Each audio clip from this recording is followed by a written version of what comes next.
Olá, tudo bem? Como vão vocês? Eu vou bem, aqui animado para passar um pouquinho do meu conhecimento para vocês, sempre com a grande esperança de que eu vou poder ajudá-los a conquistar seus objetivos, a ganhar esta jornada, a ganhar este jogo, né? Vamos lá, quero ver vocês para frente, tá bom?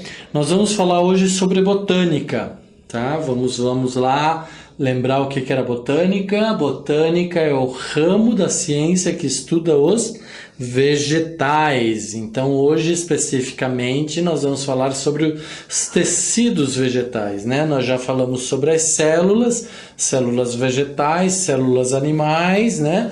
As suas características genéricas. E agora nós vamos falar sobre os tecidos vegetais, tá? Os tecidos vegetais apresentam dois tipos de tecidos, né? Nós temos os tecidos parenquimáticos e os tecidos colenquimáticos, tá? Ou esclerenquimáticos, e eu vou explicar para vocês essa diferença. Tecidos parenquimáticos são tecidos de preenchimento, tá? Eles vão preencher um espaço de um órgão ou de um sistema. E os tecidos colenquimáticos e esclerenquimáticos, eles têm funções específicas, né? Principalmente de sustentação.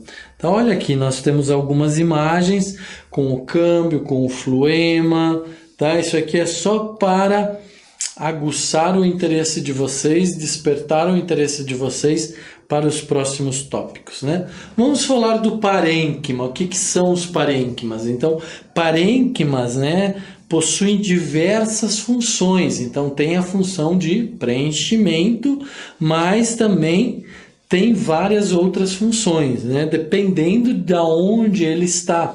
Se ele está na raiz, se ele está no caule ou se ele está na folha, tá? Cada uma destas posições, apesar da função de preenchimento, tem outras funções também. É a massa principal da estrutura vegetal, né? Então, é aquela massa mais gorda, mais suculenta, mais recheada, mais forte que a gente apalpa, né? Podem ser encontradas, como eu já falei, no caule, na raiz e no mesófilo. O que é o mesófilo? O mesófilo é a parte verde da planta, é a parte que realiza a fotossíntese. Onde essa fotossíntese é realizada? A gente já falou aqui, eu quero a resposta de vocês agora. Professor, nos cloroplastos, exatamente. As fotossínteses ou a produção de energia lá nas folhas, lá nas partes verdes, são realizadas pelos cloroplastos, que são organelas citoplasmáticas, né?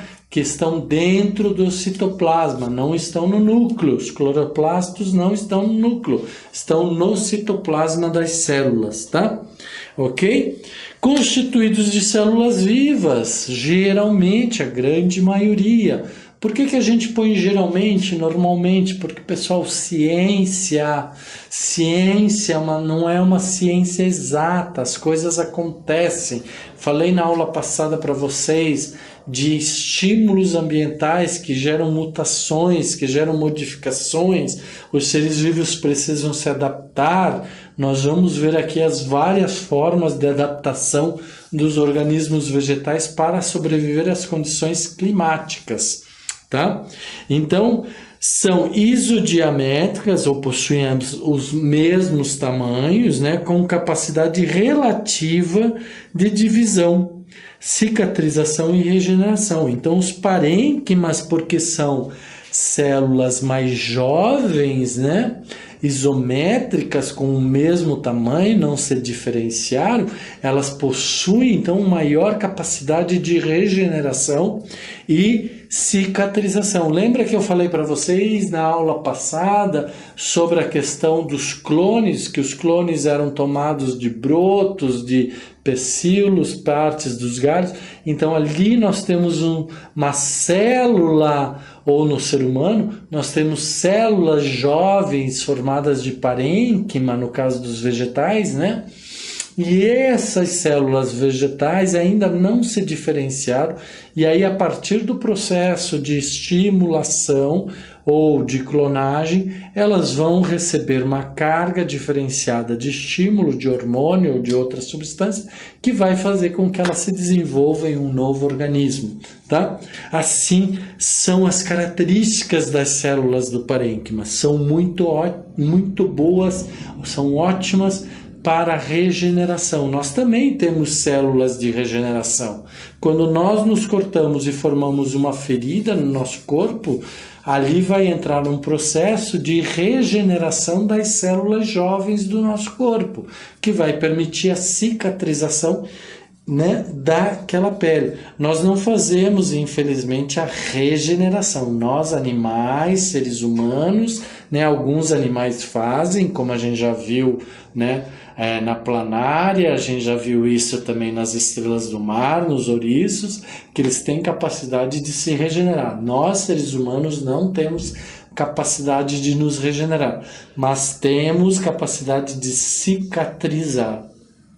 Já os vegetais, a grande maioria deles tem capacidade de regeneração, tá? Então eles vão produzir um novo produto, uma nova parte daquele organismo, tá? São diversificados e podem ser classificados por suas diferentes funções no organismo, né? Ok, os parênquimas. Tem vários tipos de parênquima, de acordo com a sua função, de acordo com a sua posição no organismo. Então nós temos o parênquima clorofiliano. Clorofila. Lembra clorofila? Clorofila é uma proteína ligada a quem? Fotossíntese. Perfeito? A fotossíntese, né? Então é o clorênquima, né? Um assimilador que possui grandes quantidades de cloroplastos. Dentro dos cloroplastos são realizadas as fotossínteses por meio da clorofila, né? Partes verdes da planta, principalmente o mesófilo. Dois tipos de parênquimas, o palissádico e o lacunoso, né? Então nós estamos falando do parênquima que acontece no mesófilo, o parênquima clorofiliano. Lá na raiz e lá no tronco, onde a gente não tem estrutura verde, não é parênquima clorofiliano, não tem cloroplasto, não tem clorofila e não faz fotossíntese. Ok? Nós estamos falando agora do mesófilo, que é aquele tecido, que é aquele parênquima que forma as folhas. E como tem cloroplasto, como tem clorofila, ele é verde.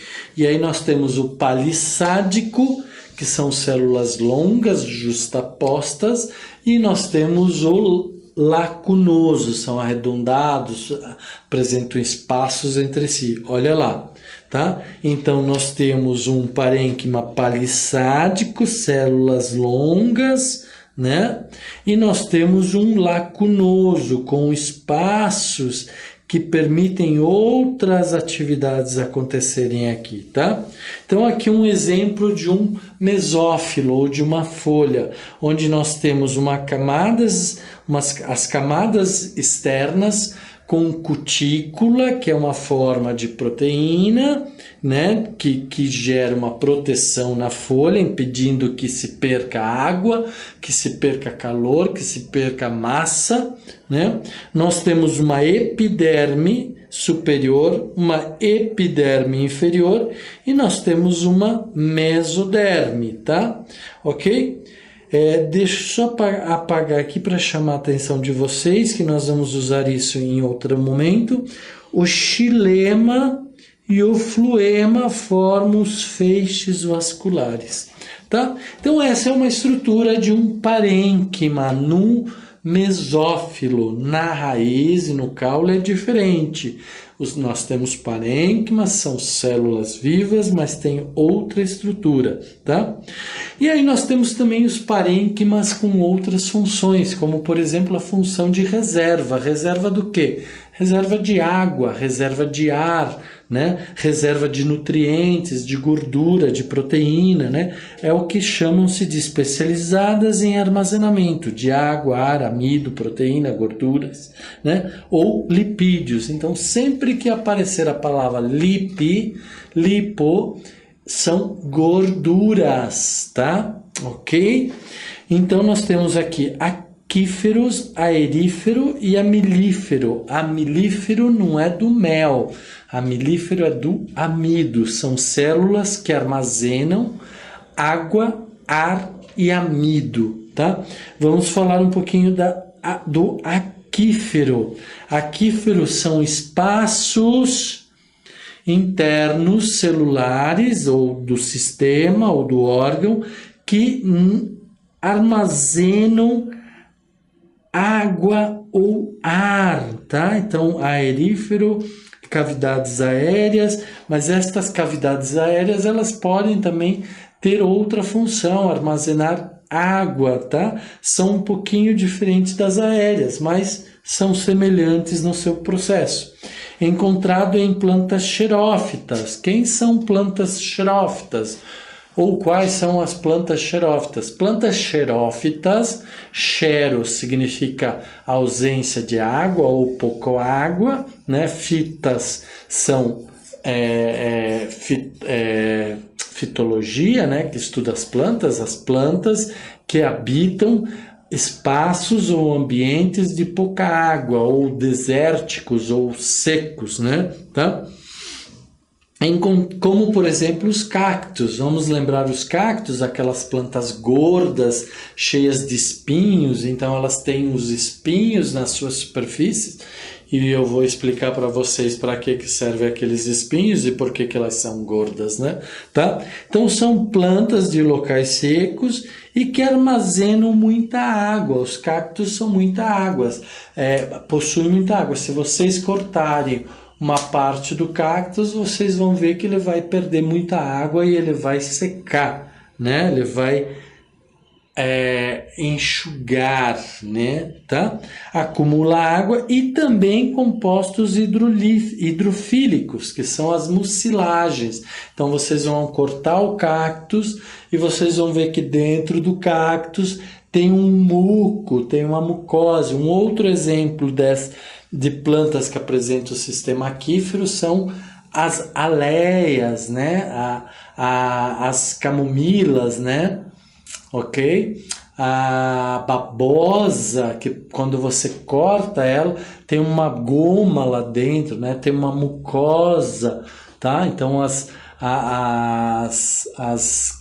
babosas são bastante boas para vocês irem lá no quintal da sua mãe e cortar um pedacinho sem ela perceber. Se ela brigar com vocês, vocês vão dizer assim: mãe, eu estou estudando biologia, estou estudando botânica, estou fixando conteúdo. Olha aqui, mãe, isto aqui é um parênquima aquífero, porque ele reserva água para que no momento que a planta sofra com condições inapropriadas do meio ambiente, ela possa extrair a água do seu próprio organismo, tá?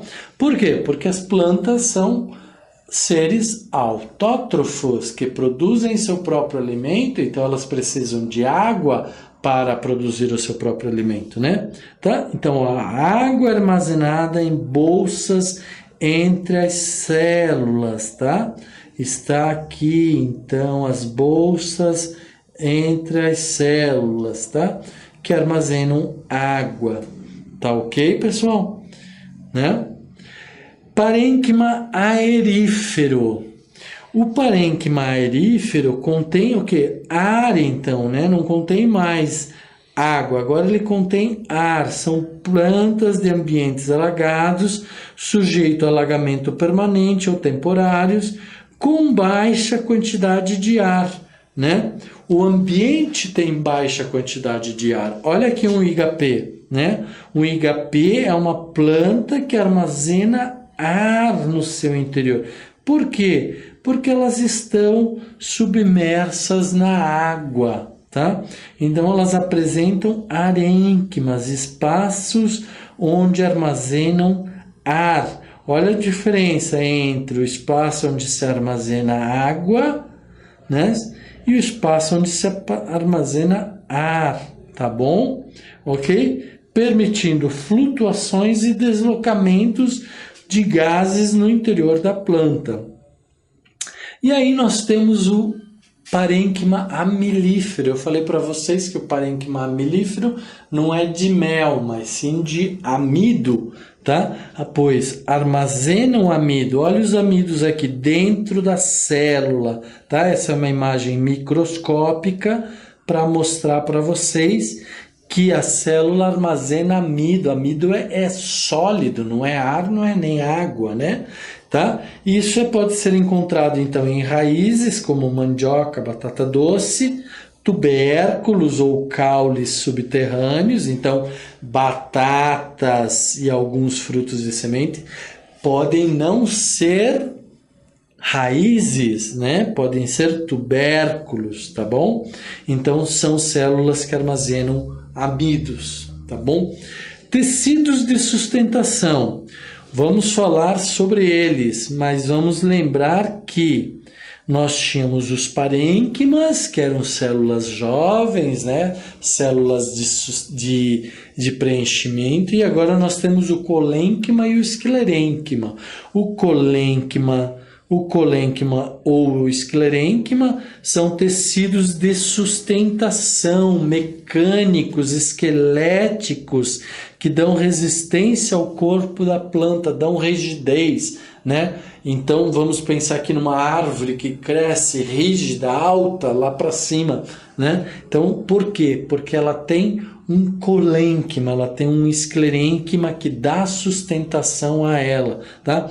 Quando a árvore é jovem, nós chamamos de colênquima, que além de darem essa sustentação, permitem o crescimento e o desenvolvimento do indivíduo. São células que sofrem espessamento e reforço de celulose, né? Então, por isso ficam mais rígidas, ficam mais duras, ou localiza-se abaixo da epiderme em caules, né? Pecíolos e nervuras das folhas, mas não sustentam a planta, mas não eliminam a flexibilidade ou não determinam uma rigidez como nos caules, tá? Então, os caules, nós temos alguns caules que são um pouco mais flexíveis, por exemplo, os bambus, os arbustos, muito rígidos como as árvores, né?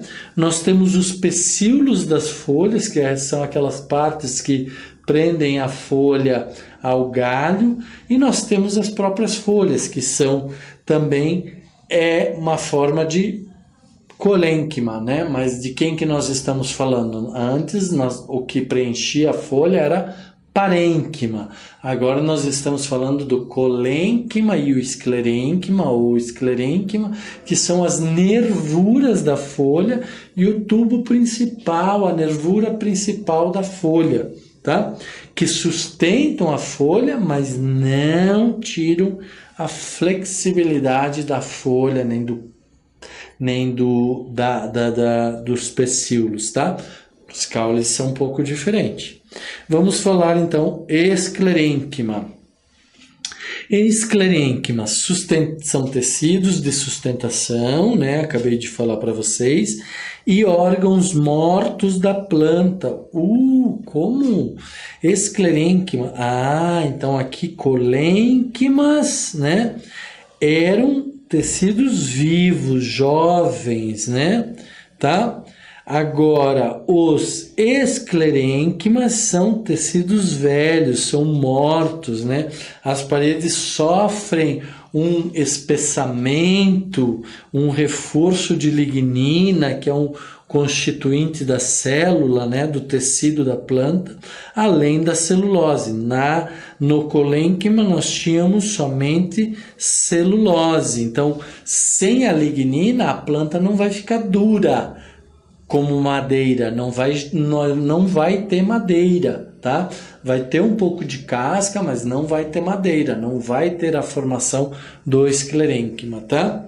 Ok? Grande rigidez, a parede da célula e do tecido esclerênquima, né, escleremático, possuem grandes rigidez, tá? Então olha aqui uma foto, olha aqui o cerne e o alburno da planta, né? O que formam o xilema da planta.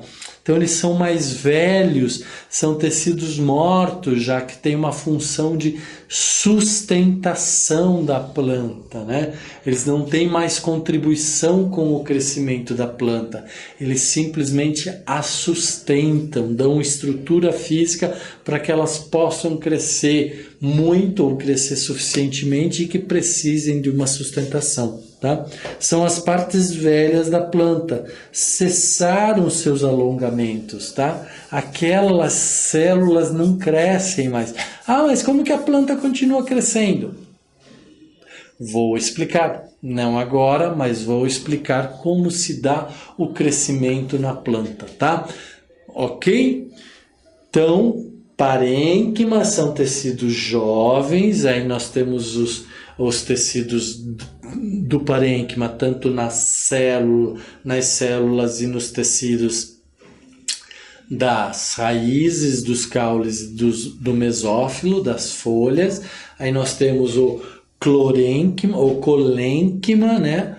Que são tecidos já da parte velha da planta, né? Mas ainda são originados lá na época que a planta é jovem, né? E nós temos os esclerênquimas que já não possuem mais funções, mas estão presentes na planta, tá? E então passam a ter um espessamento por meio da lignina, e aí eles ficam rígidos, extremamente rígidos e geram a madeira, tá? Então olha lá o exemplo, o xilema que está aqui dentro, o câmbio, que é essa matriz onde se produz as células, então vai produzir para dentro o xilema e para fora do tronco fluema, né? Então olha aqui o fluema com as células novas. E nós temos o suber. Não confundam suber com xilema. Suber é um material de proteção, de revestimento da árvore, tá? Ok? O xilema já é um tecido de sustentação, né? Surgiu lá do colênquima e do esclerênquima, tá bom? E o fluema surge dos parênquimas. Esclerênquimas são fibras, podem ser fibras e esclereídes, né? As fibras são alongadas e afiladas, acompanham o tecido de condução, por exemplo, cânhamo, algodão, juta, linho, servem para a confecção de tecidos, de cordas, de fios, de roupas, tá certo? Então, esses são fibras, né? Tá? Os esclereídes ou células pétreas, formadas por variadas ramificações, agrupadas ou isoladas, compõem o tegumento, a casca, né, de sementes, caroços e dão características empedradas, tipo na pera, tá? Então nós temos fibras como as fibras dos tecidos, as fibras das plantas, tá? A juta, então quando você quebra a juta você vê lá longas fibras arredondadas, afiladas no seu fim, né? Tá? Ou esclereídes, que são aquela sensação que quando você come a pera parece que você está mordendo um pouquinho de areia, né? Tá? A isso chamamos de células pétreas ou esclereídes, tá? Então olha lá, a juta, né, longa, certo? E a pera com aquela formação pétrea, né? As células pétreas. E aqui nós temos as sementes, né? O tegumento das sementes, né? Certo? A casquinha das sementes também é formada pelas células pétreas, né? Os caroços, caroço do abacate, caroço do pêssego, tá certo? ok? Então, hoje a gente vai ficando por aqui. Olha, é um conteúdo que parece simples, mas é muito importante vocês estudarem, entenderem a diferenciação entre parênquima e colênquima, que também pode ser dito os esclerênquimas, né? Tá? Ok? Esclerênquimas são os tecidos já de crescimento secundário, o parênquima apresenta somente crescimento primário, são tecidos de preenchimento, né? Estão normalmente nas pontas da raiz, nas pontas do caule, né? E já os colênquimas estão dispersos no câmbio do caule, tá? Ok? Nas folhas nós temos os parênquimas palissádicos e os lacunosos, né? São nos mesófilos, eles são verdes porque possuem quem? As clorofilas que estão dentro dos cloroplastos que vão fazer a fotossíntese. É assim que a gente tem que estudar. Vai para frente, volta, rever, relê, associa, desassocia, tá? E assim a gente vai gerando um raciocínio lógico sobre o conteúdo e não somente uma memorização. Às vezes a memorização, por outras consequências ou por algumas consequências, somos impedidos de lembrá-las, né? Tá? Ou pelo nervosismo, ou por pressão, ou por seja lá o que for, ou porque não acordamos bem, estamos com um pouco de dor de cabeça. Agora, quando nós fixamos o conteúdo e vou para frente, e vou para trás, e vou para o lado, e vou para o outro, e vou para lá, e vou para cá, e vamos dançar, e vamos brincar com o conhecimento. Não faça o conhecimento, o seu estudo ser uma coisa chata. Entenda que ele é uma coisa fantástica, que ele te ajuda a alcançar os seus objetivos. Ok? Então, um forte abraço para todos vocês e nos vemos na próxima aula.